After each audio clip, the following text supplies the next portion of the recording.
Kuntum khaira ummatin ukhrijat linnas. Kalian umat terbaik yang membawa manfaat dalam kehidupan yang dilahirkan untuk manusia seluruhnya. Bismillahirrahmanirrahim.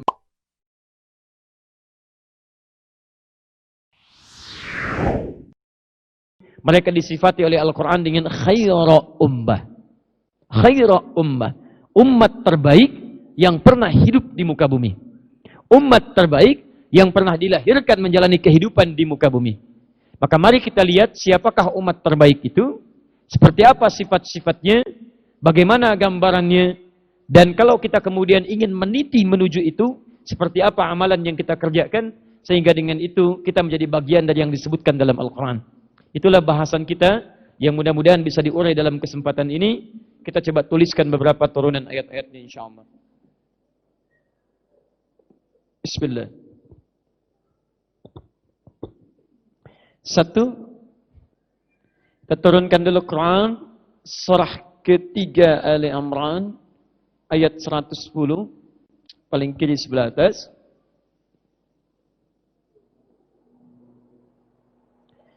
Kemudian kita diajak untuk membentuk ini. Quran surah ketiga Ali Imran ayat 104 paling kanan di pertengahan. Sifat-sifat ini kita turunkan.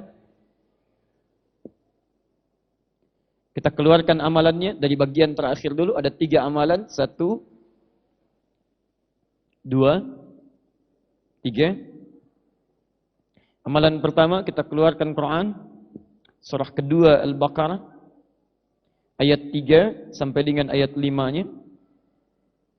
Kita turunkan lagi amalan ini. Pertama amalan tauhid, Quran surah ke-47 ayat 19. Kedua amalan fiqihnya, Quran surah ke-11 ayat 114. Dikuatkan di Quran surah ke-17 ayat 78. Kemudian hasil dari ini menghasilkan amalan di Quran surah ke-29 ayat ke-45.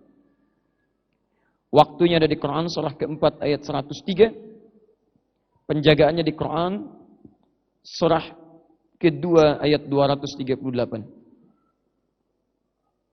Kalau ini kita keluarkan, ditemukan di hadis Nabi sallallahu alaihi wasallam. Hadis yang pertama di hadis riwayat Muslim. Nomor hadis yang ke-8. Kemudian detailnya ada di hadis riwayat Muslim lagi, nomor hadis 397.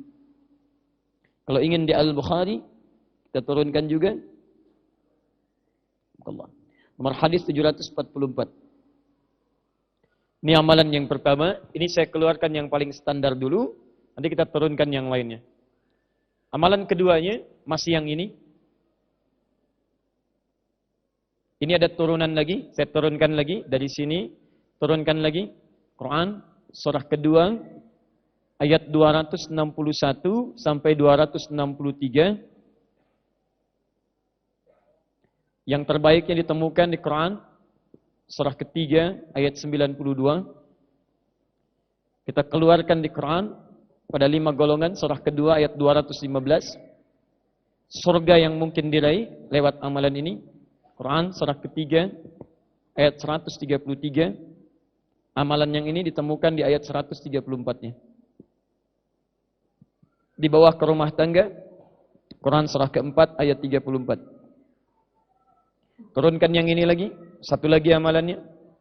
Quran surah 96 ayat yang pertama. Mulai dibaca di Quran surah 15 ayat yang ke-9. Mulai dihafalkan di Quran surah 54 ayat 17, ayat 22, ayat 32, ayat ke-40. Ketika sudah didapatkan disebut menjadi 3 golongan. Quran surah 35 ayat 32. Golongan terbaik bisa mendapatkan surga terbaik. Quran surah 35 ayat 33. Kalau orang tuanya soleh, pasangannya soleh, anak cucunya soleh, bisa masuk surga bersama-sama. Di Quran surah 52 ayat 21. Bahkan bisa menarik mereka ke dalam surga. Quran surah ke-13 ayat ke-23. Dan disambut masuk surganya oleh para malaikat. Quran surah 13 ayat ke-24. Baik, ini baru bagian amalan satu. Sekarang kita keluarkan amalan yang kedua sebelah sananya. Saya buat satu Romawi di sini. Amalan keduanya, ta'muruna bil ma'ruf. Kita turunkan dulu Quran surah ketiga ayat 104 yang tadi kita turunkan. Garis bawahi. Sekarang kita bagi dua, kita masuk kepada amalan sosialnya dulu. Kita turunkan Quran. Ambil surah misalnya 9 ayat 103. Dikeluarkan ke 8 golongan Quran surah 9 ayat ke-60. Diturunkan pada keluarga untuk berbuat baik Quran surah ke-17 ayat 23 sampai dengan 27. Dimulai dari keluarga dulu. Kemudian turunkan ke sesama muslim Quran surah ketiga Ali Imran ayat ke-103-nya untuk persatuannya, saling berkasih sayang di Quran surah ke-48 ayat ke-29. Nanti hadis ya kita turunkan belakangan. Dan yang ketiga, tanhauna 'anil munkar. Kita turunkan beberapa kemungkaran di Quran. Quran surah kita mulai dari mata dulu. Quran surah ke-24 ayat 30 sampai dengan 31. Turun ke lisan Quran surah ke-49 ayat 11 sampai dengan ayat 12. Kemudian kita turunkan biar cepat langsung ke ujung kaki saja. Quran surah ke-25 ayat ke-63. Kalau ini sudah terpenuhi, tidak cukup dengan diketahui tapi harus dipelajari. Maka ayat pelajarannya muncul dulu hadisnya riwayat Al-Bukhari. Di sini disebutkan kata khair yang terkait dengan belajar. Nomor hadis ke-71 babnya Kitabul Ilmi. Paling kiri sebelah atas di kitabnya. Kemudian memahami ini, keluarkan ayat Qur'annya. Quran surah ke-9 ayat 122. Kemudian untuk meningkatkan imannya, Quran surah ke-58 ayat ke-11. Sekira cukup dengan ini. Dan mudah-mudahan jika ini sudah kita amalkan, maka sifat-sifat khair ummah bisa kita raih.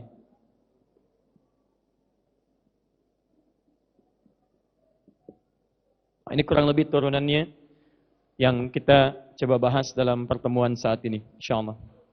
Jelas insyaallah? Belum ya, belum saya jelaskan. Jadi baru saya tuliskan. Ini masih dalil umum yang perlu dibahas. Ya, perlu dikorelasikan satu dengan yang lainnya. Nanti setelah diuraikan baru ditemukan ya seperti apa gambaran jelasnya. Baik, karena waktu kita terbatas, kita langsung mulai saja bahasan kita. Dari sekian umat yang pernah hidup di bumi, tadi yang telah kita hitung, ya 36 generasi dikali 2000 saja, itu sudah sampai kepada 72.000, tambah 2000 lagi sudah 74.000, tambah 600 lagi 74.600, dan ditambah lagi, kemudian 274.800, ditambah lagi kemudian 1439 Hijrah, setelah ditambah 50, ya 53, tambah lagi 1439 Hijrah di masa kita sekarang. Dari sekian umat yang pernah hidup itu, ada satu umat yang langsung dikukuhkan oleh Al-Quran, bukan oleh manusia. Jadi kalau dikukuhkan manusia, manusia lain bisa punya pendapat berbeda. Anda disebut orang baik di Bandung, tapi mohon maaf, di Bekasi belum tentu mengenal Anda. Se-Indonesia menyebut Anda orang baik, tapi di Malaysia belum tentu mengenal Anda. Tapi kalau Allah tetapkan Anda yang terbaik, maka dalam setiap masa, penduduk langit dan bumi akan mengakui bahwa Anda yang terbaik. Maka turunlah Quran surah ketiga Ali Imran ayat 110 untuk menjelaskan dan menguatkan pada kita pernah ada umat terbaik yang muncul di muka bumi yang dipuji oleh Al-Quran bahkan disebut terlahir untuk manusia. Quran surah ketiga Ali Imran ayat 110 paling kiri sebelah atas. Kuntum khaira ummah. Kalian benar-benar umat terbaik. Allah bisa menyebut kalimatnya demikian. Misal di luar Quran ya, antum khairu ummah, bisa. Tapi yang menarik kalimatnya tidak menggunakan kata antum, tapi menggunakan kata kuntum. kuntum. Kuntum itu dari kata kana yakunu itu bisa punya dua arti. Satu, menjelaskan sesuatu yang pernah terjadi di masa lalu. Yang kedua, memberikan kesan penegasan atau penguatan pada informasi yang disampaikan. Misal, kalau saya cerita di masa lalu, kuntu fi hadzal masjid qabla 5 ashhur. Saya pernah berada di masjid ini, Habibur Rahman, misal 5 bulan yang lalu. Saya menggunakan kata kuntu. Wa kuntum aydan huna. Dan Anda sekalian pun pernah berada di sini 5 bulan yang lalu. Saya akan mengisahkan kisah saya yang pernah berada di sini 5 bulan yang lalu. Saya gunakan kata kuntu untuk saya, kuntum untuk Anda sekalian. Tapi kalau saya berbicara di hadapan Anda untuk menyampaikan informasi yang sekarang, dan saya ingin kuatkan informasi itu, maka saya bisa menggunakan kalimat yang sama. Ayyuhal ikhwah, kuntu huna al-an. Teman-teman sekalian, saya sekarang ada di sini. Misal, saya sudah di sini, Anda masih belum yakin juga. Itu benar Ustaz Adi. Saya katakan, ini saya di sini. Ya. Tapi, perhatikan, Al-Quran turunnya di masa siapa? Kalau tidak tahu, katakan apa? Allahu a'lam, itu paling gampang. Ya, keterlaluan kalau tidak tahu. Baik, Al-Quran turun di masa siapa? Nabi Muhammad SAW. Siapa yang menerima Al-Quran? Nabi Muhammad SAW. Nabi Muhammad punya umat? Baik, umat pertama, baik, yang menjadi objek dakwah Nabi Muhammad SAW siapa? As-sabiqun al-awwalun, orang-orang yang hidup di masa Nabi. Itu umat pertama yang menerima risalah Nabi SAW. Sekarang pertanyaan saya, ayat ini turun di masa lalu atau turun di masa kini? Zaman old atau zaman now? Zaman old, Masya Allah. Artinya, ayat ini diturunkan di masa Nabi Muhammad SAW untuk menunjukkan umat di masa itu kan? Jelas ya? Baik, lihat baik-baik. Ayat ini turun di masa Nabi Muhammad SAW. Menyebut umat di masa itu. Dan kalimatnya menggunakan kuntum. Kalau ayatnya turun sekarang, itu berarti mengisahkan umat masa lalu. Tapi karena ayatnya turun di masa beliau, dan dihadapi umat Nabi Muhammad SAW, itu artinya satu, yang disebut umat terbaik adalah umatnya Nabi Muhammad SAW, yang pernah dihadapi Nabi di masa dulu. Begitu ayatnya turun, Nabi sedang menghadapi kalangan masyarakatnya, Nabi berdakwah di kalangan umatnya pada saat itu, di zaman beliau, orang-orang yang beriman kepada Allah dan iman pada Rasulnya. Begitu kemudian risalah dakwah dimulai, berhasil Nabi menyampaikan dakwahnya, turun ayat kuntum khaira ummah. Kalian umat terbaik. Maka itu, yang ingin ditegaskan oleh ayat ini, jadi kalimat kuntum di ayat ini, bukan ingin mengisahkan tentang kisah umat di masa lalu. Dia bukan ingin mengatakan, tuh umat sebelum Nabi Muhammad ada umat yang terbaik. Ada umat sebelum Nabi Isa ada umat yang terbaik. Bukan. Kalimat kuntum di sini ingin menegaskan, hei Muhammad, umatmu itu yang telah engkau dakwahi itu, yang berhasil dengan dakwahmu, di antara sekian umat yang pernah hidup di bumi, kalianlah umat yang terbaik. Pernah ada umatnya Nabi Nuh alaihissalam. Pernah ada umatnya Nabi Ibrahim alaihissalam. Pernah umatnya ada Nabi Musa alaihissalam. Pernah ada umatnya Nabi Isa alaihissalam. Sebelumnya Nabi Sulaiman alaihissalam. Nabi Daud alaihissalam. Di antara semua umat yang pernah hidup di bumi dan dikirimkan Rasul untuk berdakwah, maka tidak ada yang sebanding dibandingkan dengan yang terbaik yang disebutkan di Quran, yaitu umatnya Nabi Muhammad SAW. Kuntum khaira ummah. Di antara sekian umat, kalianlah umat yang terbaik. Masya Allah. Allah yang nilai. Baik. Kita umat Nabi Muhammad bukan? Yang bukan umat Nabi Muhammad boleh angkat tangan? Ada umatnya Nabi Musa di sini? Oh, tidak ada. Alhamdulillah. Semuanya umat Nabi Muhammad? Baik. Kalau semuanya umat Nabi Muhammad, apakah kita termasuk umat terbaik itu? Halo? Apa jawabannya? Belum tentu. Karena ketika ayat itu dihadirkan sekarang, kata kuntumnya menunjuk kepada umat di masa lalu, di awal-awal masa kenabian. Tapi bukan berarti artinya kita mengenang kisah mereka. Karena nanti yang hebat dalam Al-Quran, kisah tentang mereka bukan ditunjukkan tentang orangnya, tapi ditunjukkan tentang sifatnya. Seakan-akan Allah memberikan gambaran, kalau kalian ingin menjadi umat terbaik seperti mereka, saya berikan amalan-amalannya, saya berikan sifatnya. Amalkan dalam kehidupan Anda, maka Anda pun akan meraih predikat terbaik seperti dulu saya tetapkan umat-umat terbaik. Paham sampai sini? Baik, boleh saya hapus? Alhamdulillah. Kenapa hapusnya? Mulai hari ini saya punya 2 kebiasaan. Ya, kebiasaan pertama, kalimat saya boleh saya hapus. Nah, itu berarti saya yang menghapus. Ya. Kalau dengar yang kedua, boleh dihapus, maka saya buka peluang. Siapa saja boleh menghapus. Ya. Alhamdulillah. Jadi saya hapus dulu. Baik. Perhatikan baik-baik. Kata kuntum di sini menunjuk siapa? Saya harus evaluasi dulu. Umat Nabi yang kapan? Baik, di awal masa Islam. Baik, perhatikan baik-baik. Fokus, lihat baik-baik. Kenapa mereka disebut umat terbaik? Kalimat baik itu setidaknya memiliki banyak kosakata. Thayyib itu baik. Afdal itu baik. Khair itu baik. Kenapa yang digunakan kalimat khair bukan kalimat yang lainnya? Dalam bahasa Arab, saya langsung cepat saja. Kata khair itu punya 2 arti. Khair jamaknya akhyar. Khair punya 2 arti. Awas, hati-hati ya, fokus. 1, diddus syarri. Diddus syarri, lawan dari aneka sifat keburukan. Jadi kalau ada setiap yang buruk-buruk, lawannya itu baik. Nah, lawan dari kata syarrun itu khair, lawan dari setiap sifat buruk. Diddus syarri. Fokus ya. Dan buruknya bukan buruk biasa. Dia ada su, ada syarrun, itu beda. Kalau su, keburukan yang tidak disukai, jelek, sumbernya nafsu.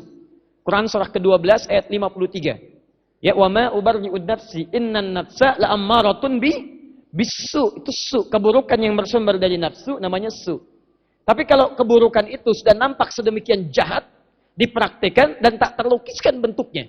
Misal, mohon maaf ya, mohon maaf. Ada seseorang misalnya syahwatnya tidak terkontrol dari nafsu. Ya, dia melihat misalnya seseorang tampak syahwatnya, tampak keinginan yang tidak baik dan sebagainya. Kalau kemudian itu namanya su.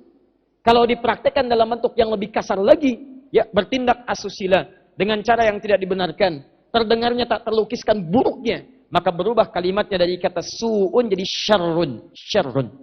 Makanya ketika Anda memohon kepada Allah untuk dilindungi dari waswasnya setan, disebut waswas setan itu oleh Quran dengan kata syarrun. Surah paling favorit, surah An-Nas. Qul a'udzu birabbin malikin ilahin min syarrun. Syarrun. Lihat. Jadi kalau ada keburukan yang paling buruk disebut dengan syarrun, itu lawannya khair, kebalikan yang paling baik. Jadi saya terangkan di akhir ya. 2, khair disebut dengan khair tidak sekedar memiliki nilai baik yang mengentaskan keburukan terburuk, hilang buruknya, tapi juga muncul aspek yang kedua, wujudun nafa', munculnya manfaat, ada faidah. Jadi seseorang disebut dengan khair, memiliki sifat khair, bukan sekedar menepikan yang buruk-buruknya, hilang jelek-jeleknya, bukan sekedar hilang, tapi juga yang hebatnya, hilangnya buruk itu memunculkan sifat-sifat baik yang lebih bermanfaat dari sebelumnya. Contoh, ini misalnya di gelas ini ada sake misal. Tahu sake? Halo? Baik, apa itu sake? Hah? Bukan, sake itu semacam buah-buahan kalau di kita itu ya, buah sake itu ada ya. Di Sunda ada buah sake. Kalau di Jepang itu minuman yang memabukkan, bir dan sebagainya. Misal, karena saya objeknya itu gelas, minuman ada yang disebut dengan sake, minuman memabukkan. Baik atau buruk? Baik, bisa merusak otak atau tidak? Merusak akal atau tidak? Berarti syarrun atau khair? Syarrun. Lihat sini. Di sini misal ada sake, saya buang sakenya. Saya buang. Sampai tidak tersisa di gelas ini. Pertanyaan saya, ada apa di gelas ini? Kosong. Tidak ada apa-apa. Kalau pada yang pertama saja, ini belum disebut khair namanya. Baru membuang yang kotor-kotornya. Jelas ya? Baru menghilangkan syarrunnya. Saya buang syarrunnya. Kapan gelas ini disebut dengan khair? Ketika saya isi dengan air mineral misalnya. Yang punya banyak manfaatnya. Saya ganti dengan air susu. Yang punya banyak proteinnya. Saya ganti misalnya dengan air yang lain. Yang halal dan memberikan manfaat yang lebih baik. Zam-zam misalnya. Ketika saya ganti sake, saya keluarkan buruknya, kosongnya saya isi dengan air zam-zam, maka itu yang disebut dengan khair. Perhatikan. Ada umat, di umat itu, tidak ada yang terlukiskan tingkat keburukannya, kecuali di umat itu. Saking buruknya disebut dengan jahiliyah. Jahiliyah. Di umat Nabi Nuh ada yang buruk. Umat Nabi Musa ada yang buruk sifatnya. Umat Nabi Ibrahim ada yang buruk sifatnya. Tapi di umat ini luar biasa. Saking buruk ini disebut dengan jahiliyah. Syarran. Jahiliyah. Umat sekarang ada yang mabuk? Halo? Yang mabuk? Angkat tangan. Alhamdulillah. Ada yang mabuk di zaman sekarang? Baik, ada. Zaman jahiliyah, mabuknya lebih daripada zaman sekarang. Mereka mabuk paling minimal 5 kali dalam sehari. Paling minimal. Jadi saya katakan pada orang mabuk zaman sekarang, lebih baik Anda berhentilah. Karena Anda sudah terlambat, Anda kalah saingan sama orang jahiliyah. Kalau nggak berhenti dari sekarang, telat Anda, saya kasihan pada Anda. Ya? Baik, 5 kali dalam sehari. Sekarang ada orang berzina? Ada, Allahu Akbar, na'udzubillah min dzalik. Zaman jahiliyah, zinanya tak terlukiskan. Bahkan ngobrol-ngobrol begini saja, gimana tadi malam? Aduh, nggak enak. Kalau gitu ganti pasangan malam ini ya. Istri yang ini bisa ganti pasangan dengan istri yang ini. Semalam. Siapa saja bisa digunakan untuk berzina. Kapan saja bisa berlaku. Dalam setiap kesempatan. Bahkan mohon maaf. Kalau sekarang orang keliling Ka'bah, tawaf, alhamdulillah. Busananya bagus. Kalimatnya bagus. Jahiliyah bisa tawaf tanpa mengenakan busana. Cek. Makanya saya sarankan pada yang sekarang-sekarang. Yang sudah bagus-bagus. Pakaiannya dibuka. Pakaiannya dirusak. Anda terlambat keduluan sama orang jahiliyah. Gak usah bersaing, Anda akan kalah. Zaman sekarang ada yang suka pukul? Ada, Masya Allah. Bahkan ada tagline-nya, tukang pukul. Luar biasa. Ayo bandingkan sama jahiliyah. Jahiliyah, kalau satu hari tidak ada perpukulan, rasanya ada yang kurang. Antum kenal dengan Umar bin Khattab? Oh, kenal. Saya lupa, saya buang sake ke sini tadi ya. Jadi agak aneh. Ini kenal Umar bin Khattab, luar biasa. Masya Allah. Sehat ya. Umar itu kerasnya luar biasa. Kalau sehari nggak pukul orang, sebelum masuk Islam, gatal tangannya. Dia terkenal suka naik ke Jabal Qubais. Jabal Qubais itu kalau Anda umrah atau haji, dari Zamzam, lurus sebelah kanan ada Istana Raja. Ya, di Istana Raja itu ada bukit, jadi kalau ini Zamzam, Zamzam di sini, ya, Zamzam di sini saja. Ini Zamzam, ini Safwa. Ini geser sedikit ke sini, dia ada jalan. Sini ada burung-burung nanti, burung dara suka kumpul di sini. Ini ada Istana Raja. Ini ada bukit ini cukup panjang di sini. Ya, jadi kalau Anda ke sini, kalau mau tawaf, sunnahnya yang bagus itu lewat sini. Masuk sini, nanti ketemu dengan Babu Salam di sini. Ya, jadi begitu geser ke sini, di sini ada pos security, ada CCTV menghadap ke sini. Ada security warnanya coklat, ada kipas angin. Kipas anginnya ke sini sampai sini ada 35 kipas angin. Ini pintu 25 Jad, 26 Ismail. Kemudian ada gate di sini, Babun Nabi, Babu Ali, Babu Salam di sini. Nah, Umar tuh suka naik ke sini. Dia umumkan, siapa yang berani dengan saya naik ke bukit ini, kita ketemuan di bukit Bejanjian. Tapi sebelum datang, pamit dulu pada ibu yang telah melahirkannya. Karena dia akan pulang tanpa nama. Silahkan cek. Ya, jadi kalau sekarang ada orang yang kasar, suka pukulin orang, saya katakan pada Anda telat. Dan jangan bersaing dengan orang-orang jahiliyah. Keburukannya tak terlukiskan. Bunuh-bunuhan, sudahlah pokoknya. Yang terbunuh di sini, di sana pun ada yang dibunuh lagi. Sampai-sampai mereka masih diturunkan kebiasaan. 4 bulan aja. Mereka kemudian bersepakat tidak ada permasalahan dulu. Bulan itu kemudian dikenal dengan bulan Hurum. Diabadikan di Quran surah ke-9 ayat 36. Inna iddatasy syuhuri 'indallahi 12 syahran fi kitabillah. Yauma khalaqas samawati wal arda minha arba'atun hurum. 3 berurutan, darata mutawaliyat. Dzulqa'dah bulan ke-11, Dzulhijjah bulan ke-12, kemudian pertama bulan Al-Muharram, keempat bulan Rajab, bulan yang ke-7. Yang lainnya bebas, saling bertengkar, saling bunuh, saling macam-macam. Jadi kalau nanti ada persoalan di bulan Rajab, misal di zaman jahiliyah, Umar, ya, ada yang mencela misalnya. Di bulan Rajab, celah habis-habisan, itu belum dibalas dulu. Rajab, ya, ada istilahnya gencatan dulu, gencatan senjata, tidak berperang dulu. Jadi kalau dicelaknya di bulan Rajab, balasnya bulan Sya'ban. Jahiliyah. Nah, teman-teman sekalian, sifat yang buruk, sifat terbelakang, jauh dari peradaban, dikuasai Persia, dikuasai Romawi. Mereka sudah punya imperium. Nabi diturunkan bukan pada umat yang maju. Nabi Nuh sudah punya peradaban. Sudah punya keistimewaan. Bagus keadaannya. Mereka sudah bikin kapal. Nabi Nuh bisa bikin kapal. Keadaannya sudah bagus. Nabi Ibrahim sudah maju. Bapaknya pembuat patung, Azar. Maju keadaannya. Namrud, silahkan lihat main ke Turki. Anda bisa temukan bagaimana peninggalan-peninggalannya. Nabi Musa, jangan ditanya. Lihat piramid. Sudah ada peradabannya. Nabi Isa alaihissalam, umatnya juga sudah maju. Tingkat kedokterannya hebat. Makanya sifat setiap Rasul diturunkan pada umat, mukjizatnya sesuai dengan keunggulan umatnya. Nabi Musa ada penyihir, Musa dikasih tongkat.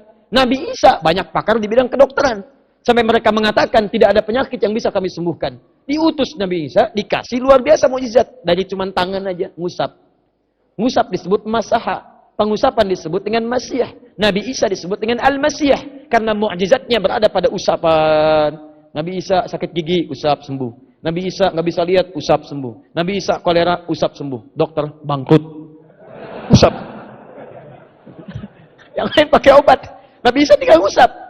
Jadi maju Nabi Muhammad diturunkan pada siapa?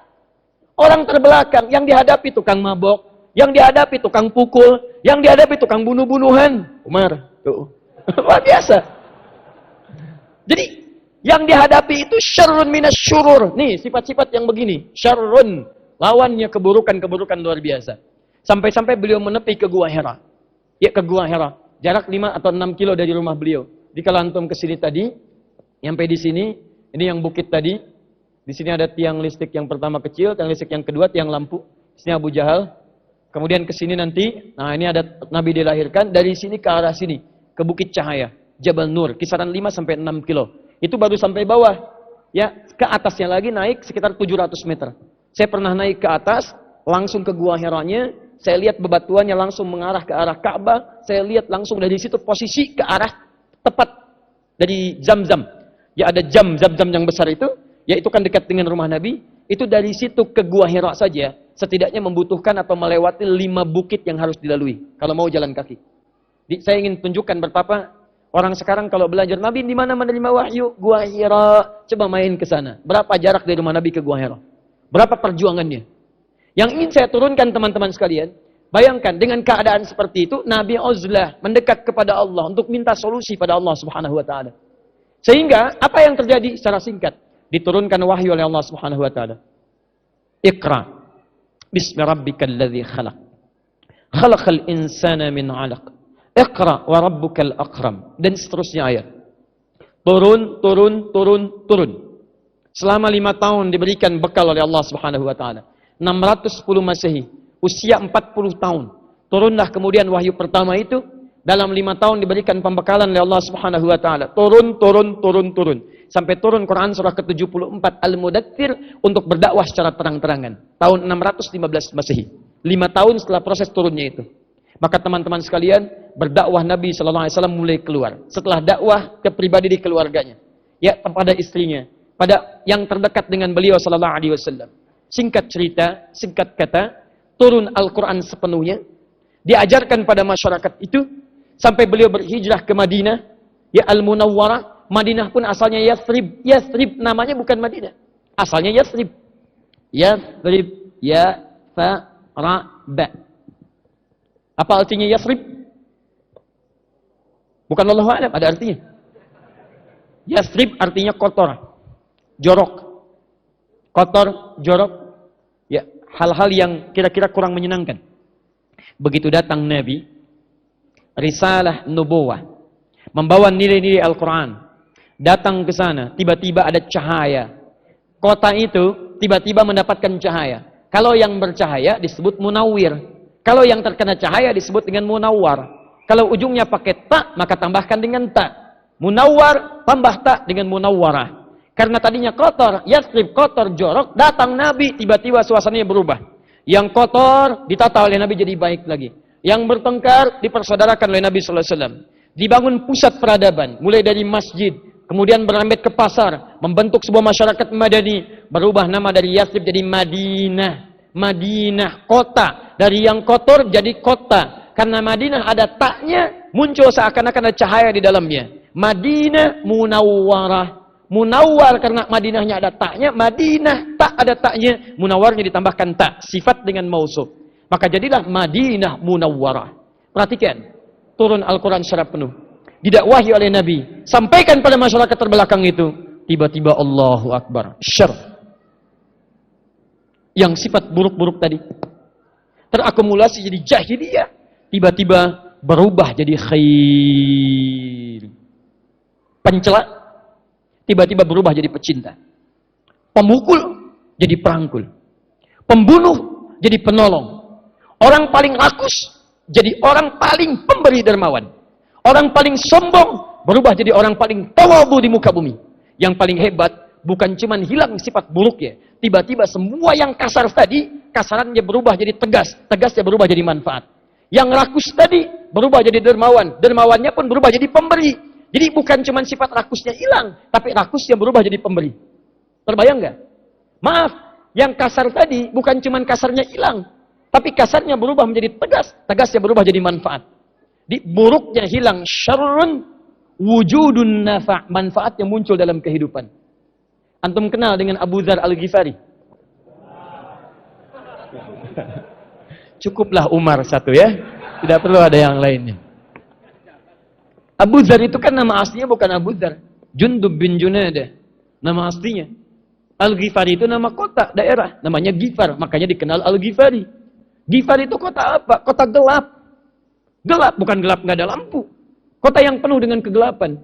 Di situ banyak teman-teman sekalian, maaf ya, penyamun, banyak pemotong, banyak begal dan sebagainya. Allahu Akbar. Masuk Islam Abu Dzar, Jundub bin Junadah, mendeklarasikan keislamannya di depan Ka'bah sampai dipukuli masyarakat orang pada saat itu. Tapi begitu dia datang dengan risalah Islam, pulang ke kampungnya, tiba-tiba goncang satu tempat, mendengar derap kaki yang luar biasa. Sekampung mereka, masyarakatnya, umumnya mereka masuk Islam. Datang cahaya Islam, berubah kampungnya jadi bagus luar biasa. Yang paling hebat bukan cuma hilang keburukan, keburukan hilang, berubah jadi nilai manfaat dalam kehidupannya. Manfaat. Coba kembalikan kepada Umar. Yang kasar luar biasa tadi sebelum masuk Islam. Tangannya bahkan menyentuh saudarinya yang ketika dipukul keluar darahnya. Bagaimana Umar keinginannya membunuh Nabi sallallahu alaihi wasallam. Bagaimana Umar kemudian kasar dalam perilakunya, mabuknya luar biasa, hebatnya dalam pertempuran. Tapi ketika mendengar Toha, luruh hatinya. Orang keras mendengar Toha, luruh hatinya. Orang sekarang namanya Toha, agak aneh perilakunya. Toha, lembut tiba-tiba. Allahu Akbar. Asyhadu an la ilaha illallah. Asyhadu anna Muhammad Rasulullah. Hilang kasarnya, berubah jadi tegas. Apa bentuk ketegasannya? Keluar. Orang lain masuk Islam sembunyi-sembunyi. Umar kasar, hilang, berubah tegas. Datang ke depan Ka'bah, naik ke Jabal Qubais, dia katakan, saya masuk Islam. Asyhadu an la ilaha illallah. Asyhadu anna Muhammad Rasulullah. Kalian mau apa? Ayo sini. Umar luar biasa. Coba lihat, yang kasar tadi berubah. Dan yang tadinya suka jahili orang, suka macam-macam, mabuk. Ayat mabuk itu diturunkan karena permintaan Umar kepada Nabi. Dan memang sudah seharusnya turun, tapi wasilahnya salah satunya, Umar tanya pada Nabi, ya Rasulullah, mabuk itu nggak bagus. Apa belum diturunkan? Apa belum diturunkan ayat untuk melarang itu? Umar 5 kali dalam sehari minta turun ayat. Padahal itu jadi kebiasaan. Turun ayat sampai beberapa tahap. Ya, sampai turun ayat, sampai akhir turun ayat surah Al-Maidah. Ayat 90 sampai 91 itu. Selesai. Silakan. Meninggal Rasulullah SAW, Abu Bakar menggantikan. Meninggal Abu Bakar, Umar menggantikan. Perhatikan bagaimana ketika Umar ada di puncak kekuasaannya. Hampir tiap waktu, bahkan sampai pertengahan malam, khalifah pertama yang belusukan di muka bumi. Dan tidak bawa wartawan. Itu. Datang. Umar nggak peduli mau pakai sendal jepit, mau pakai yang lainnya, nggak ada. Jalan dia keluar. Saya bicara tentang Umar, jangan bayangkan yang lain. Oh, hati-hati. Sedang musim tersangka hari-hari ini. Ayo sini. Sudah. Kita fokus saja. Tugas kita belajar saja. Urusan politik, urusan yang lain. Kita nggak ikut-ikutan masalah itu. Sepakat? Ada ya?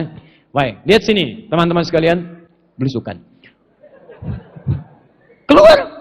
Perhatikan yang tadinya kasar. Kok tiba-tiba berubah gitu ya? Syarrun jadi khair. Itu seorang nenek, Pak, Bu. Punya anak dia. Ibu sudah sepuh lah. Makanan nggak ada. Untuk memberikan gambaran supaya anaknya berhenti menangis karena lapar. Dia goreng-goreng batu, tanah, batu dimasukkan, goreng-goreng. Memberikan kesan pada anaknya, mama sedang masak, kamu tidur. Sambil masak dia dendangkan syair. Mencela khalifah pada saat itu Umar bin Khattab. Duhai khalifah yang dipilih oleh Allah, enak-enakan dalam tahtanya, melihat rakyatnya tidak silat dia sengsara, masak-masak batu, tidak ada makanan. Umar lewat. Begitu lewatnya Umar bersedih luar biasa. Hatinya luar biasa. Menatap peristiwa itu langsung Umar lari ke Baitul Mal. Ajudannya tergopoh-gopoh mengikutinya. Begitu sampai di Baitul Mal, Umar ambil karung, memasukkan gandum-gandum ke dalamnya. Ajudan ingin bantu, kata Umar, jangan. Yang dihisab oleh Allah saya, bukan Anda. Silahkan cek. Umar, khalifah, dekat dengan Nabi, sahabat Nabi, mertua Nabi, hidup bersama Nabi. Bahkan wafatnya kuburannya di samping Nabi. Surganya bersama dengan Nabi. Diangkat jadi khalifah, ajudan mau bantu, jangan. Saya yang dihisab oleh Allah Subhanahu wa taala. Anda siapa? Hujan, ajudan repot. Anda siapa? Sahabat Nabi bukan. Ya, hidup di zaman Nabi tidak. Belum ada ayat turun menjamin surga Anda. Hidup belum tentu dengan Nabi. Wafat bukan di samping Nabi kuburannya. Luar biasa. Di mana Anda di hadapan Umar bin Khattab? Apa yang terjadi? Dibawa, digendong oleh Umar. Kemudian sampai di tempat tadi dan tidak menyampaikan, saya khalifah. Umar sampaikan, bawa ini, Bu, ini ayo kita masak. Umar yang masakan. Saat Umar masak, si ibu ini masih mencela Umar. Dasar khalifah, tidak lihat umatnya di sini, enak-enakan di takhta, hanya orang asing membantu saya, padahal Umar. Apakah Umar jawab? Tidak. Saya ini ibu, saya khalifah, tidak. Dia masak aja. Tuh lihat. Begitu selesai, disuapi anaknya, Umar yang suapi. Begitu selesai, kenyang, Umar pamit. Tanpa mengatakan satu huruf pun. Adalah khalifah. Saya yang khalifah. Pergi. Yang tahu siapa? Kisah di kemudian hari. Perhatikan. Kisah yang luar biasa. Yang tadinya kasar, syarrun luar biasa. Muncul khair. Ketika manfaat muncul, Allah abadikan manfaat itu melewati masanya. Coba Anda lihat. Apakah dulu ada televisi? Tidak. Dulu ada radio? Tidak. Dulu ada perekam? Tidak. Bagaimana kisahnya bisa langgeng melewati masanya sampai dengan sekarang? Kalau bukan Allah yang abadikan. Jadi kalau Anda disebut baik oleh Allah, yakinkan diri Anda pada Allah. Di setiap masa Anda akan dikenang oleh Allah Subhanahu wa taala lewat kehidupan-kehidupan yang dilalui. Pasti diabadikan.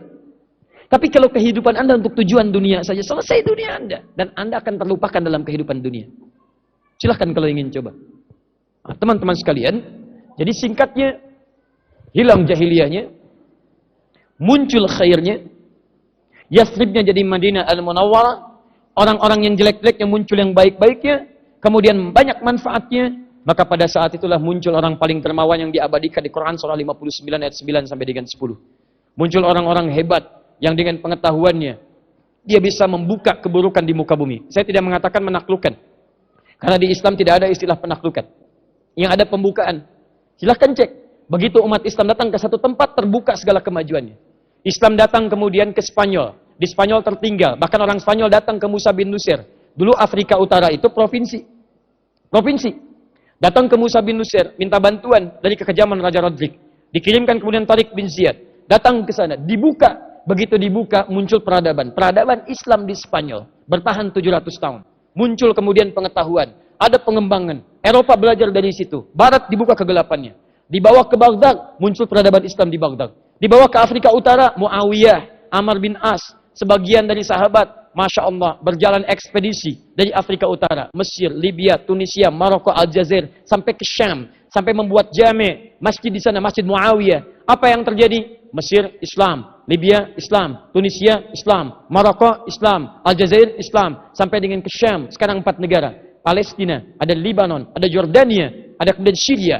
Silahkan cek. masjid pertama yang memiliki konsep tentang astronomi paling hebat pada masa itu, 150 Hijrah, Masjid Al-Qaramain. Tempatnya di mana?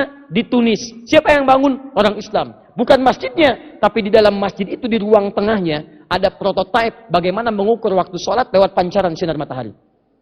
Al-Azhar baru 400 sekian. Tapi Az-Zaituna, nanti, dekatnya lagi nanti, Az-Zaituna 150 Hijrah, di sampingnya nanti ada Qaramain, di dalam Qaramain ada masjid namanya Masjid Al-Qaramain. Saya bermohon pada Allah kalau antum belum sempat, nanti mudah-mudahan disempatkan untuk ke sana. Ya. Itu desain masjidnya. Itu seperti Al-Masjid Al-Haram. Maksudnya ini ada ruangan seperti ini. Ada tiang-tiang. Ya, ini tengah-tengahnya di sini. Kalau di Masjid Al-Haram itu Ka'bah. Kalau di sini nanti ada semacam gundakan, 3 tangga. Dan di atasnya ada semacam meja, tapi ada besi. Ya. Dari batu, maaf, dari batu. Dan di sini jarak sekitar 5 meter. Ada kayu besi. Di sini ada lingkaran menunjuk pada waktu salat. Ya, zuhur, asar, maghrib, isya, subuh. Di sini ada hitung-hitungan. Jadi kalau cahaya matahari terpancar, pancarannya akan ke sini. Dari sini memantulkan bayangan ke sini. Dari bayangan ini akan menuju kepada besi ini, tongkat ini. Dari tongkatnya akan memantul kepada waktu salat. Jadi kalau orang muadzin mau adzan, dulu kan nggak ada jam. Kata Nabi, lihat bayangan ini sudah ada hitungannya. Begitu lihat bayangan, zuhur, adzan zuhur. Allahu Akbar, Allahu Akbar. Siapa yang buat? Orang Islam. Silahkan cek. Dari syarrun berubah jadi orang dengan punya banyak peradaban di muka bumi. 615 Hijrah. Sebagian sahabat hijrah ke Ethiopia. Habasyah. Rajanya An-Najasi. Di antara yang hijrah ke sana dipimpin oleh Ja'far bin Abdul Muttalib. Datang ke sana hijrah. Begitu hijrah, ada ekspedisi dari Ethiopia ke Cina. Begitu datang ke sana, sebagian sahabat ikut. Hijrah kemudian, berangkat ekspedisi ke Cina, mampir di Baros. 414 km. Dari kota Medan, daerah Tapanuli sekarang. Baik, apa yang terjadi? Begitu singgah di situ, yang terjadi Nusantara Islam. Indonesia, Malaysia, Brunei Darussalam, Filipina Selatan, Thailand Selatan. Ada Rahin, sukunya Rahinnya, Muslim. Tapi hebatnya, lihat bagaimana kemajuan dihadirkan.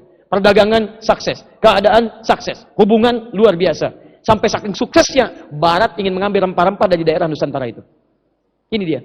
Dari kata syarrun berubah jadi khairun. Sekarang persoalannya, jika mereka pernah kemudian bangkit, bahkan mengalahkan Romawi, menaklukkan Persia, memegang dunia, dan ketika dunia dikendalikan, hebatnya lagi, Allahu Akbar, sistem terpadu, kemajuan ada, dan hubungan dengan masyarakat sosial yang heterogen itu terjalin dengan hebatnya luar biasa. Silahkan cek, tunjukkan pada saya di mana orang Islam berkuasa, yang baik-baik, yang punya sifat ini, memimpin dalam keadaan yang baik, Anda tidak akan pernah menemukan, tidak akan pernah temukan singgungan yang buruk dengan non-muslim di sekitarnya. Silahkan cek. Zaman Nabi adakah kemudian hubungan yang tidak baik dengan yang non-muslim? Tidak ada. Zaman Khalifah, silahkan cek. Bahkan tidak sedikit kisah didengungkan. Yahudi yang dibela, Kristen yang kemudian haknya kemudian dijaga, dan sebagainya. Bagaimana ketika, Al-Quds dipegang kuncinya oleh umat Islam.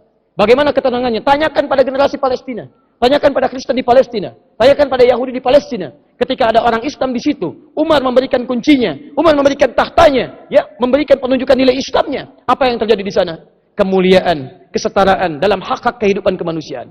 Khair. Jadi kalau orang Islam itu hadir dimanapun dengan keislamannya, cukup Anda jadi orang Islam untuk membawa manfaat dalam kehidupan. Makanya Nabi mengatakan, khairun nasi anfa'uhum linnas.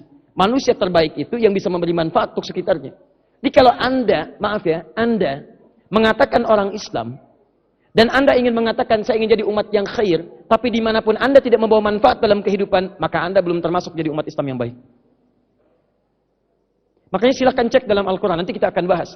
Ketika menyebut orang Islam, maka semua sifat tubuhnya, dari ujung kepala sampai ujung kaki, Anda tidak akan temukan kecuali sifat-sifat kebaikan.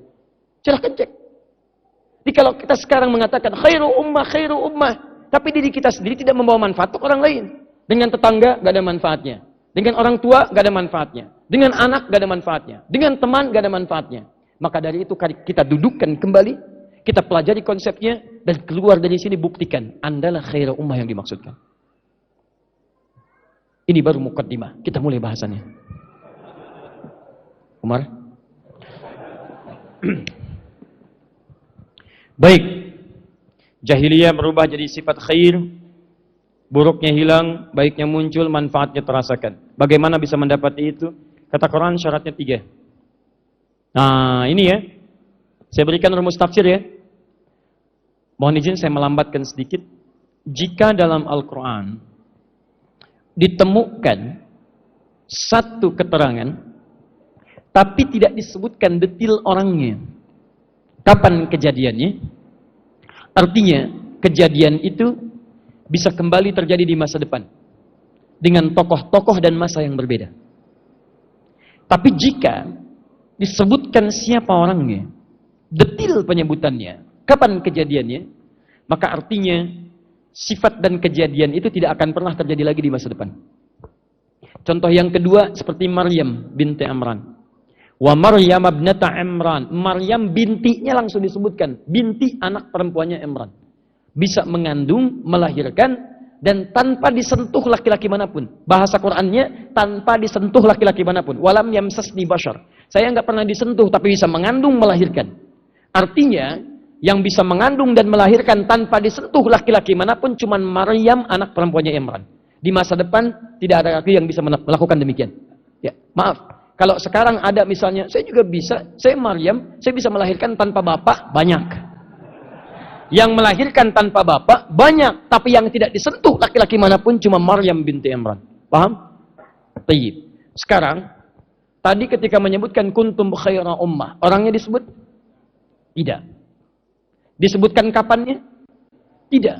Artinya, ada peluang bagi umat dimanapun, kapanpun berada, untuk bisa menjadi seperti itu lagi, kalau mereka mengamalkan amalan serupa dengan yang dulu. Maka kita keluarkan amalannya, kata Quran ada 3 syaratnya. Saya berharap 3 ini, kalau bukan kita yang bisa mewujudkannya, maka siapkan anak-anak kita yang bisa mendapatinya di kemudian hari. 1. Kuntum khaira ummatin ukhrijat linnas. Kalian umat terbaik yang membawa manfaat dalam kehidupan yang dilahirkan untuk manusia seluruhnya. Baik.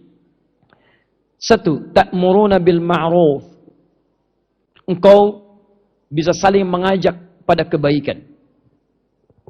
2. Wa tanhauna 'anil munkar. Engkau saling mencegah dari kemungkaran. 3. Wa tu'minuna billah. Dan engkau beriman pada Allah Subhanahu wa taala. 3. 1. Bisa berbuat ma'ruf. 2. Bisa mencegah mungkar. 3. Beriman pada Allah Subhanahu wa taala. Baik. Dari 3 hal ini, saya akan mulai dari bagian yang ketiga dulu. Karena ini bagian yang paling pokoknya. Biasanya kalau ada urutan-urutan, Al-Quran itu punya uslub, gaya bahasa. Yang kalau dibaca pakai ilmu balaghah, kalau disebutkan urutan di Quran, ada beberapa ayat yang kalau Anda ingin baca, yang pentingnya yang disebutkan terakhir dulu. Biasanya kalau yang terakhir disebutkan, itu agak istimewa. Misal, waktu sholat ada berapa? Yang fardu ada 5. 1 apa? Waktu sholat. 1 apa, Umar? Subuh. 2? Zuhur. 3, 4, Maghrib. 5, perhatikan Quran surah ke-17 ayat 78, paling kiri sebelah atas. Aqimis salata liduluki syamsi ila ghasaqil lail. Duluki syamsi itu zuhur ke asar. Ghasaqil lail, maghrib ke isya. Wa Qur'an al-fajri. Dan fajar itu yang kelima. Fajar diakhirkan. Kenapa fajar diakhirkan? Karena nanti dalam penyebutan. Karena di fajar itu ada yang istimewa yang tidak ditemukan di zuhur, asar, maghrib, isya. Salatnya sama pentingnya, tapi waktunya lebih istimewa dari 4 yang belakangan. Apa istimewanya? Inna Qur'an al-fajri kana mashhuda. Salat fajar itu bukan cuma salatnya yang penting, tapi semua bacaannya. Semua bacaan itu doanya, istighfarnya, permohonannya, segalanya langsung dipersaksikan oleh seluruh malaikat siang dan malam. Kata Nabi, inna malaikatal laili wa malaikatal nahari tajtami'u fi waqtil fajri. Semua malaikat siang dan malam berkumpul di waktu fajar. Jadi kalau ada orang di waktu fajar, bukan cuma salatnya, dia berdoa, dia beristighfar, dia mengucapkan kalimat thayyibah, langsung dipersaksikan oleh malaikat. Doa yang disaksikan malaikat itu dijamin. Salah satunya jika bersamaan dengan pengaminan malaikat cepat dikabulkan pada saat itu. Istighfar disaksikan malaikat, malaikat memohonkan tambahan istighfar kepada Allah. Berpeluang cepat diampuni oleh Allah Subhanahu wa taala. Fajar. Nah ini, lihat baik-baik, ta'muruna bil ma'ruf wa tanhauna 'anil munkar wa tu'minuna billah. Amar ma'ruf, nahi munkar, iman pada Allah. Imannya disebutkan belakangan. Bukan berarti iman tidak penting cara bacanya, lihat dari belakang. Baik, kalau pengumuman kejuaraan, yang diumumkan itu juara 1 dulu atau juara 3 dulu? Bukan, harapan dulu. Lihat, harapan kedua Umar, baik misalnya. Harapan 1 fulan, kan? Harapan juara 3, juara 2, juara 1. Maka kalau Anda ingin baca dari yang utama, baca dari juara 1-nya dulu. Tu'minuna billah. Syarat pertama, Anda mesti beriman pada Allah Subhanahu wa taala. Iman. Boleh saya hapus? Mana penghapusnya? Bismillah. Tib. Syarat pertama, tu'minuna billah, beriman kepada Allah. Sebelum kita ambil syaratnya, Ustaz, apakah ada jaminan kalau kita ikuti yang 3 ini kita menjadi umat yang terbaik? Saya katakan pada Anda, bahasan kita ini bukan jaminan tapi perintah Allah Subhanahu wa taala. Allah menginginkan jangan cukupkan umat terbaik itu di masa Nabi saja. Kata Allah, kalian mesti bersiap-siap membentuk umat terbaik itu. Apa dalilnya? Quran surah 3 ayat 104. Paling kanan di pertengahan. Wal takum minkum ummah yad'una ilal khair. Wal takum minkum ummah. Hei, kalian mesti siapkan. Ayo bentuk. Di antara kalian mesti ada umat yad'una ilal khair, yang mengajak kepada nilai-nilai khair.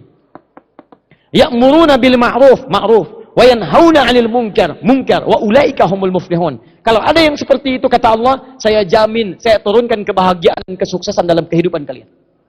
Di Quran itu dan di bahasa Arab nanti ada sukses saja, ada bahagia, ada sukses dan bahagia. Kalau sukses saja itu umumnya, walau tidak semuanya, umumnya disebut dengan fauz. Fauz, turunannya disebutkan 29 kali dalam Al-Quran. Fauz, fauzi, fauzan, faizah. Faizin itu artinya sukses. Walaupun belum tentu bahagia. Jadi kalau ada yang namanya faiz, fauzan, faizin artinya orangnya sukses, diharapkan sukses. Walaupun belum tentu bahagia. Kedua, bahagia, belum tentu sukses. Itu fariha namanya, fariha. Ya, orangnya disebut dengan farhan. Perempuannya farah. Jadi kalau ada yang diberi nama farhan, diharapkan bahagia dalam kehidupannya. Walaupun belum tentu sukses, ya. Baik. Anda pilih mana? Pilih mana? Kaya tapi gelisah atau miskin tapi tenang? Tidak ada yang ketiga. 2 saja. Sukses tapi tidak bahagia atau bahagia tapi tidak sukses? Pilih mana? Di antara yang kedua itu Allah tidak memberi pilihan. Allah turunkan yang ketiga. Ketiga namanya sukses dan bahagia. Dalam bahasa Arab disebut dengan falah, falahun. Kalau kesuksesan itu digenggam, tambahkan hamzah di depannya. Falah jadi aflah, genggam betul. Aflah. Teman-teman sekalian, orang yang disebut muflih, jamaknya tambah di ujungnya, muflihun. Kata Allah, wa ulaika humul muflihun. Ada orang-orang yang saya jamin mereka itu akan bahagia, akan sukses dalam hidupnya. Siapa mereka? Kata Allah, cepat, jangan dihayalkan, jangan dimimpikan, jangan dibayangkan. Ayo bikin, ayo bentuk. Wal takum minkum ummah yad'una ilal khair, ya'muruna bil ma'ruf, yanhauna 'anil munkar, wa ulaika humul muflihun. Makanya nanti saya akan turunkan amalan yang ketika amal itu dikerjakan, Anda dipanggil dengan kalimat-kalimat sukses. Yuk kita turunkan. Baik. Tadi kalau Anda mau sukses dan bahagia, apa kata bahasa Arabnya? Ada 4 tipikal orang mengingat. 1, cepat ingat, lambat lupa. Yang kedua, cepat ingat, cepat lupa. Yang ketiga, lambat ingat, lambat lupa. Yang keempat, lambat ingat, cepat lupa. Itu yang agak repot. Sampaikan, ingat ya? Belum. 30 menit lagi, paham sekarang? Belum. Masya Allah. Kalau Anda ingin sukses dan bahagia, bahasa Arabnya apa namanya? Falah. Kalau kesuksesan itu digenggam dan tidak ingin kita lepaskan, jadi apa? Aflah. Quran surah ke-23 ayat pertama. Qad aflahal mu'minun. Sungguh orang beriman itu dijamin menggenggam kesuksesan dan kebahagiaan. Qad aflahal mu'minun. Sungguh orang beriman itu dijamin akan menggenggam kesuksesan dan kebahagiaan. Kalau Anda mengaku beriman tapi belum menggenggam yang dimaksudkan, berarti ada yang kurang dalam keimanan kita. Ada yang belum tampak dalam keimanan kita.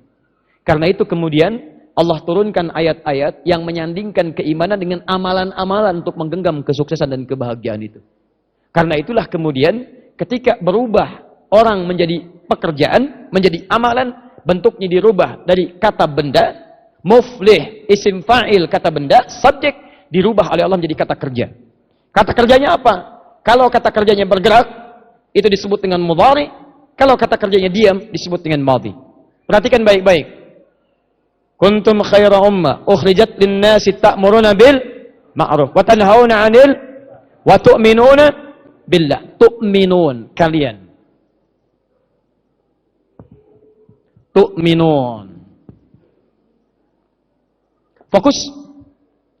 Tadi yang menggenggam keberhasilan, kesuksesan, kebahagiaan namanya mu'minun. Mu'minun kalau ingin dirubah ke dalam bentuk aplikasi pekerjaan untuk mewujudkannya, saya ingin mendapatkan kesuksesan itu. Saya akan mulai. Bagaimana pekerjaannya? Apa amalannya? Kalau ingin dirubah ke bentuk amalan, rubah kata benda isem ke dalam bentuk kata kerja, fi'il. Fi'ilnya, lihat baik-baik. Fokus. Ketika Allah merubah kata benda ke kata kerja dalam bahasa Arab, secara umum ada 3. 1, fi'il madhi. Past tense, madhi. 2, mudhari, progresif. 3, amr, perintah. Dan ketiga ini dibagi 2 lagi. Ada yang membagi kepada yang keempat, nahi, larangan.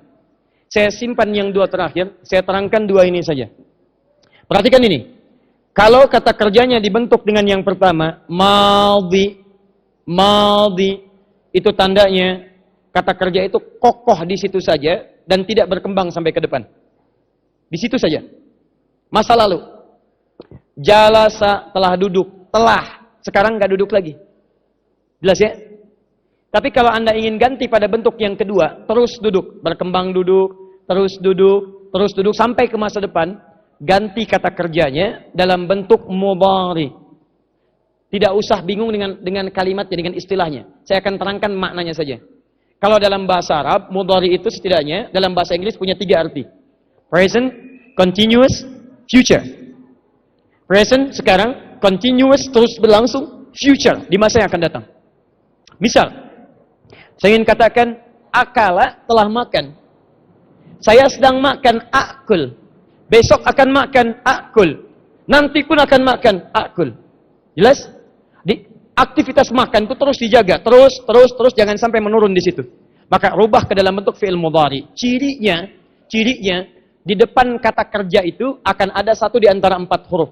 4 hurufnya disingkat dengan anita namanya. Anita. Hamzah, nun, ya dengan ta. Anita. Hamzah, nun, ya, ta. Kalau di depan kata ada huruf 1 di antara 4 ini, hamzah, nun, ya atau ta, berarti yang diinginkan dari pekerjaan itu jangan cuman dikatakan, tapi pekerjakan terus dan tahan pekerjaan itu sampai ke masa depan. Nah, sekarang lihat. Kalimat iman di ayat ini dirubah dari kata benda mukminun jadi tu'minun. Lihat baik-baik. Berubah jadi kata kerja. Pertanyaan saya, di awal kalimat ini ada huruf anita atau tidak? Apa hurufnya? Tak. Berarti kata ini, kata kerjanya bentuknya bentuk mudhari. Present, continuous, future.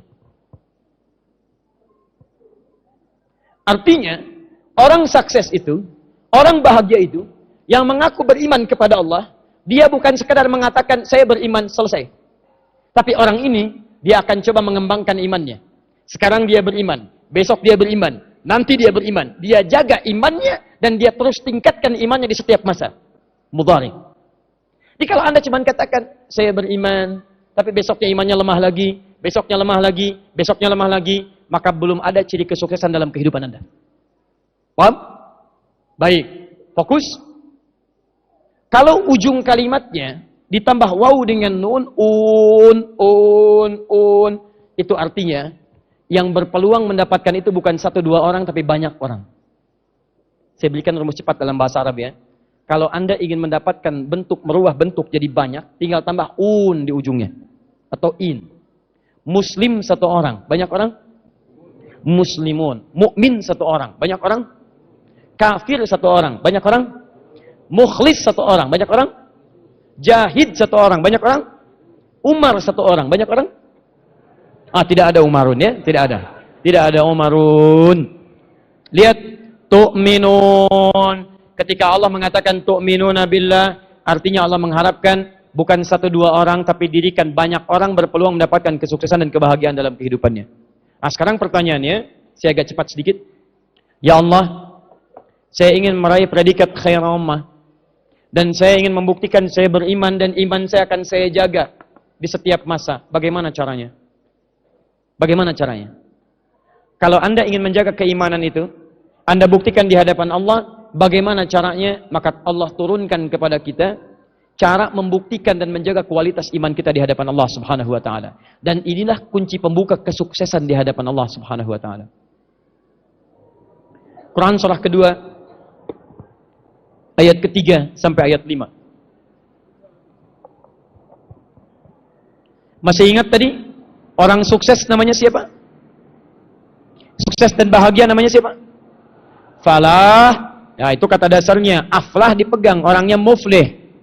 Kalau banyak jadi apa? Muflihun. Baik, Quran surah kedua Al-Baqarah ayat 3 sampai dengan 5. Fokus, lihat baik-baik. Mulai dari ayat 5-nya dulu, paling kiri sebelah bawah. Ulaika ala hudam mir rabbihim wa ulaika humul. Ada orang-orang yang mereka itu mendapat petunjuk Allah. Dan mereka itulah orang-orang yang sukses dan bahagia. Siapa orang-orang itu? Lihat ayat 3-nya. Alladzina yu'minuna bil ghaib. Iman.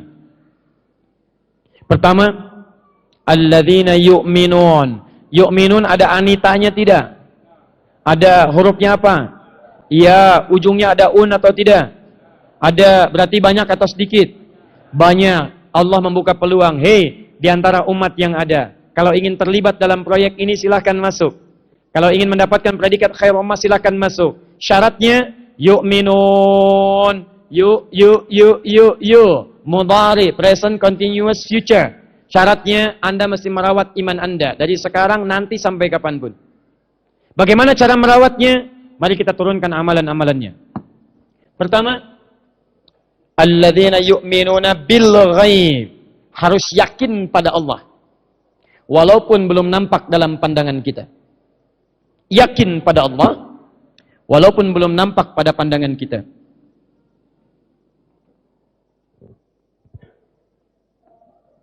Fokus. Bagaimana cara membuktikan keyakinan itu? Ini amalannya. Ini amalannya. Jadi ini pembuka pintu kebaikan. Kalau Anda tidak mengerjakan kebaikan ini, amalan-amalan ini, maka mohon maaf, kaidah penguatan iman belum kita dapatkan. 1. Wa yuqimunas shalah. Orang-orang yang ingin menjaga iman ini, merawat iman ini, dia buktikan dengan menyempurnakan salatnya. 1. Salat. Awas, lihat baik-baik. Jadi kalau Anda ingin menjadi khairul ummah, umat yang terbaik, yang dituntut oleh Quran, bukan sisi peradaban dulu, bukan teknologi dulu, bukan yang lain dulu. Kata Quran, buktikan dulu keimanan kalian kepada Allah. Kuatkan dulu hubungan kita dengan Allah. Allah yang punya rizki, Allah yang punya materi, Allah yang punya segalanya. Bangun hubungan baik dengan Allah. Bagaimana membangunnya? Buktikan lewat amal saleh. 1. Salat. Wa yuqimunas shalah. Pertanyaan pertama saya, mohon maaf teman-teman sekalian, fokus. Amalan apa yang pertama kali Allah turunkan pada umat Nabi SAW di awal-awal masa keislaman? Apa amalannya? Salat. Silakan cek, apakah Allah menurunkan zakat? Belum. Puasa? Belum. Haji? Belum. Apa yang diturunkan? Salat. Salat. Mendapatkan Isra dan Mi'raj, begitu turun perintah salat. Masih di Mekah. Di awal risalah Islam, diturunkan Al-Quran, berdakwah nilai keislaman, membentuk khairul ummah, buktikan keimanan. Bagaimana caranya? Salat. Pelan-pelan. Panggilan salat. Dalam panggilan azan. Allahu Akbar, Allahu Akbar. Perhatikan ketika Anda dipanggil hayya 'alas shalah, ayo salat, ayo salat. Setelah itu apa? Katakan kepada saya. Ayo, setelah hayya 'alas shalah apa kalimatnya? Hayya 'alal falah. Tadi falah artinya apa? Sukses dan bahagia. Di ketika Anda dipanggil sholat, bukan cuma dipanggil untuk ibadah, tapi sholat itu pembuka hubungan Anda dengan Allah untuk meraih predikat khairul ummah. Falah. Di Anda ini bagaimana bisa menaklukkan dunia kalau sholat saja? Anda tidak maksimal. Jangan tanyakan ketika Anda ke masjid, sandal Anda hilang di masjid. Jangan tanyakan, yang ditanyakan itu kalau sandal Anda tidak pernah ada di masjid. Itu masalahnya. Silahkan cek teman-teman sekalian. Jadi maaf, ingin menaklukkan dunia, menaklukkan masjid saja tidak mampu. Anda ingin mendapatkan kebaikan dunia, bangun peradaban, majukan Islam. Allahu Akbar, Allahu Akbar. Baru azan, belum qomat.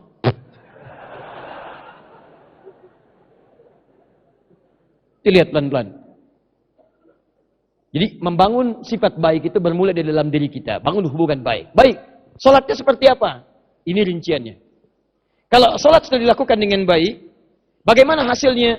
Lihat baik-baik ya. Kita evaluasi diri dulu pelan-pelan. Bagaimana caranya seseorang sholat bisa melahirkan predikat yang terbaik? Ingat baik-baik tadi? Masih ingat tadi? Jadi ketika keimanan itu meningkat, sifat umat terbaik, ta'muruna bil wa tanhauna 'anil. Perhatikan, kenapa Anda diminta sholat? Salah satu rahasianya Quran surah 29 ayat ke-45. Utslu ma uhya ilaika minal kitab wa aqimis shalah. Inna salata tanha 'anil fakhsya. Inna salata tanha 'anil fakhsya munkar. Mencegah perbuatan fakhsya dan munkar. Kuntum khayra ummah ukhrijat lin-nasi ta'muruna bil ma'ruf wa tanhauna 'anil munkar. Tanhauna 'anil munkar. Jadi ketika Anda diminta jadi umat yang terbaik, sifat umat terbaik bisa mencegah kemungkaran. Bagaimana kemungkaran bisa dicegah? Latihan pertamanya, sholat. Di ketika sholat dimintakan untuk ditunaikan oleh kita, sesungguhnya Allah tidak butuh dengan sholat Anda. Semuka langit dan bumi tidak sholat, tidak sujud pada Allah, tidak akan menurunkan status Allah sebagai Tuhan. Tetap Allah Rabbul Alamin. Yang butuh kita. Ternyata ketika dipanggil sholat, Allah ingin menghilangkan sifat mungkar dalam kehidupan kita. Ketika dipanggil sholat, Allah mengajak kita untuk mendapatkan khairan ummah. Ketika dipanggil sholat, Allah memberikan falah dalam kehidupan Anda. Hayya ala sholat. Kenapa ya Allah? Hayya ala falah. Hayya ala sholat. Kenapa ya Allah? Tanha anil fahsyai wal munkar. Hayya ala sholat. Kenapa ya Allah? Khairan ummah. Duhai Anda yang menambahkan khairan ummah. Coba lihat keadaan sholat Anda. Satu. Makanya kalau sholat seseorang benar ini, kemungkaran itu hilang. Hilang. Mungkar itu kebiasaan atau perilaku yang diingkari oleh hati. Sikap buruk yang diingkari oleh hati. Sumbernya nafsu perut dengan akal. Maaf, berdusta itu mungkar. Mencuri itu mungkar. Korupsi itu mungkar. Berselisih itu mungkar. Silahkan cek.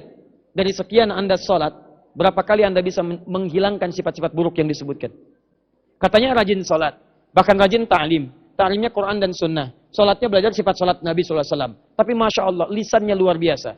Celak seorang, berselisih dengan orang lain. Satu dengan yang lainnya tidak pernah selesai. Itu bukan khairul ummah namanya.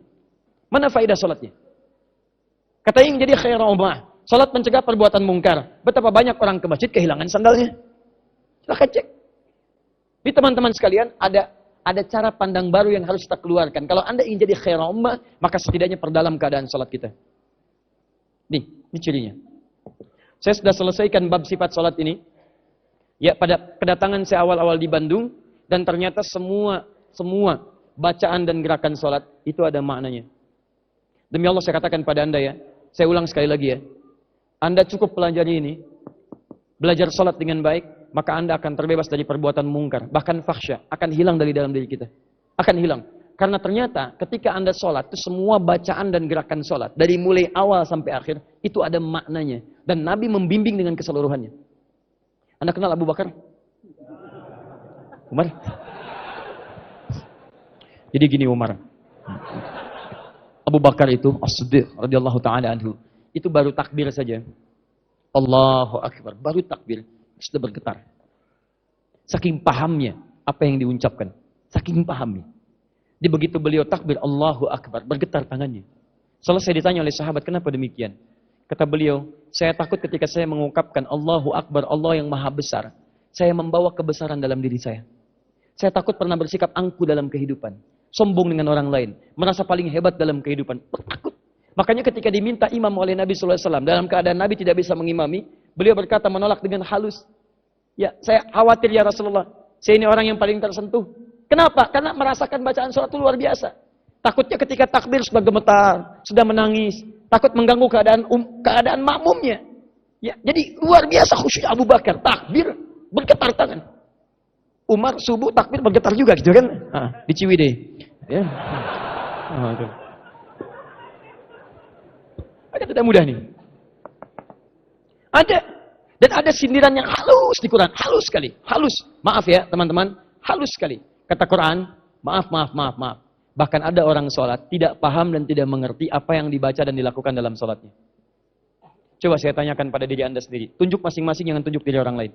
Dari sekian ribu Anda ruku dan sujud, sekian kali Anda sholat, berapa persen bacaan sholat yang Anda pahami? Tahukah kenapa Anda ketika diminta berdiri, berdirinya tegak? Kakinya selebar bahu, badannya tidak miring kanan dan kiri, itu ada maknanya. Tahukah Anda ketika bertakbir, kenapa tangan Anda mengangkat ke belakang? Kenapa yang kiri ditutup dengan yang kanan? Kenapa tangannya tidak memutar terlebih dahulu? Tapi kiri nutup, tangan ditutup begini. Kenapa disimpannya di dada? Kenapa bacaan pertama Allahu Akbar? Kenapa ada kalimat Allahumma ba'id? Kenapa ada kalimat wajjahtu? Kenapa saat ruku semua mesti lurus? Kenapa saat sujud kita diminta untuk memohon banyak permohonan kepada Allah? Itu semua ada maknanya.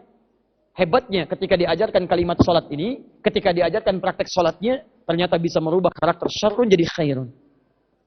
Kita sekarang, umat yang banyak peradaban, Google-nya ada, media sosialnya banyak, YouTube-nya ada dan macam-macamnya. Pertanyaannya, berapa sifat kebaikan kita yang muncul lewat salat dibandingkan dengan umat jahiliyah dulu? Rasanya menurut saya, ada hal yang harus kita pelajari lagi di sini. Ada hal yang harus kita pelajari lagi. Ini ya. Saya mau cek sebentar ya.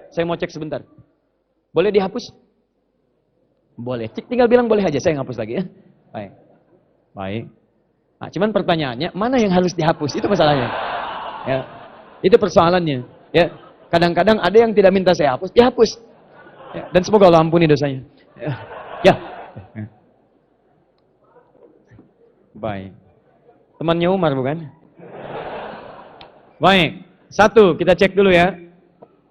Pelan-pelan. Ini butuh pembahasan tersendiri. Sebentar. Baik.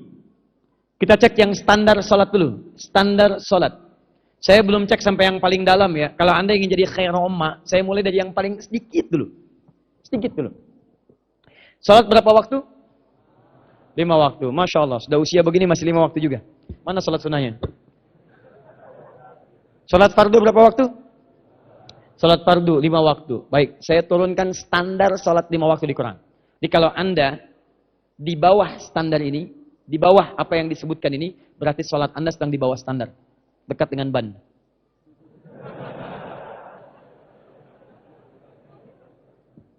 Satu.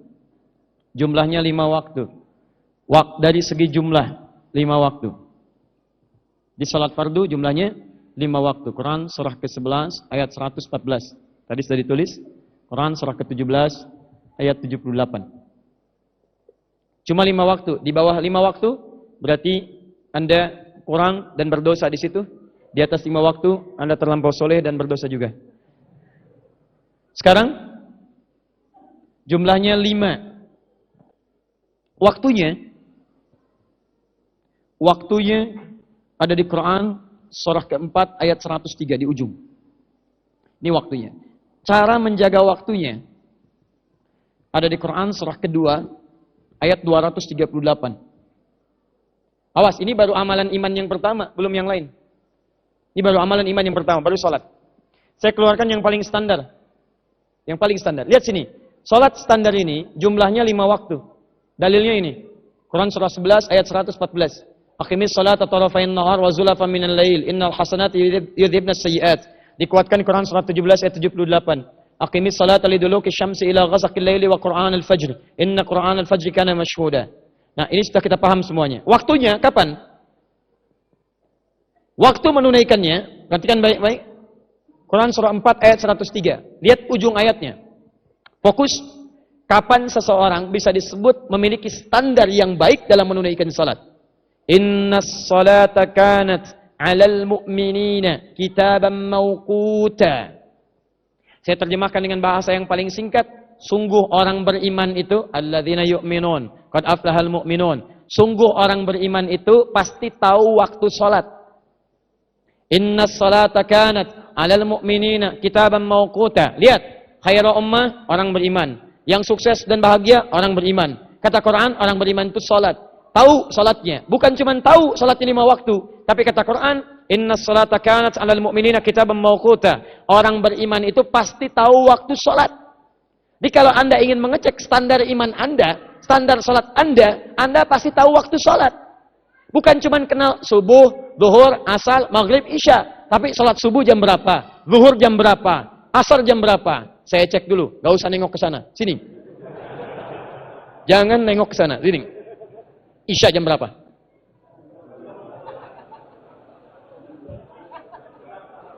Ayo. Iman standar. Ayo, maghrib jam berapa? Asar jam berapa? Besok subuh jam berapa? 4.20, 4.26, 4.25. Terjadi perbedaan pendapat. Daerahnya beda-beda. Nah, gampang teman-teman sekalian. Sederhana sekali. Jadi kalau kita ingin melihat keadaan standar keimanan kita, Anda yang punya cita-cita menuju khairul ummah, lihat dulu yang paling standar ini. Khairul ummah, waktu sholat aja kita belum tahu. Bagaimana bisa menjadikan khairul ummah? Waktu gajian kita tahu. Waktu kerja kita tahu. Waktu ngurus anak kita tahu. Waktu makan kita tahu. Waktu sholat tidak tahu. Cita-cita khairul ummah, bagaimana? Jadi ini bagian yang pertama. Mulai sekarang panjang tempat tidur Anda. Waktu sholat sekian. Tempat makan Anda. Waktu sholat sekian. Khairul ummah. Harus tahu waktu sholat. Nah sekarang persoalannya. Sholatnya sudah tahu 5 waktu. Waktunya sudah tahu. Apakah cukup jadi standar keimanan? Belum. Jaga waktu sholat itu. Quran surah kedua ayat 238. Hafidhu ala sholawat. Hei yang sudah tahu waktu-waktu sholat. Jaga. Jangan sampai terlambat. Ini jam berapa subuh? 4.25. Begitu sholat 5.24. Itu kata khairul ummah namanya. Bukan iman standar. Di standar keimanan itu baru yang 5 nih. Belum tambah dengan sunnahnya. Belum tambah dengan sunnah. Jadi kalau Anda ingin menjadi umat yang terbaik, jaga sholat Anda, ketahui waktunya, tingkatkan kualitasnya, dan tingkatkan dalam kehidupan kita. Ini baru yang paling awal. Belum amalan yang kedua. Jangan sholat sendirian. Ada sholat turunannya dengan jamaah. Tempatnya di masjid. Ada infak. Ada interaksi dengan Al-Quran. Di 3 syarat saja terpenuhi. Sholat, infak, interaksi dengan Al-Quran. Kalau semua didapatkan, banyak jadi ahli Quran, banyak infak. Infak itu bisa berbagi dengan sesama kita.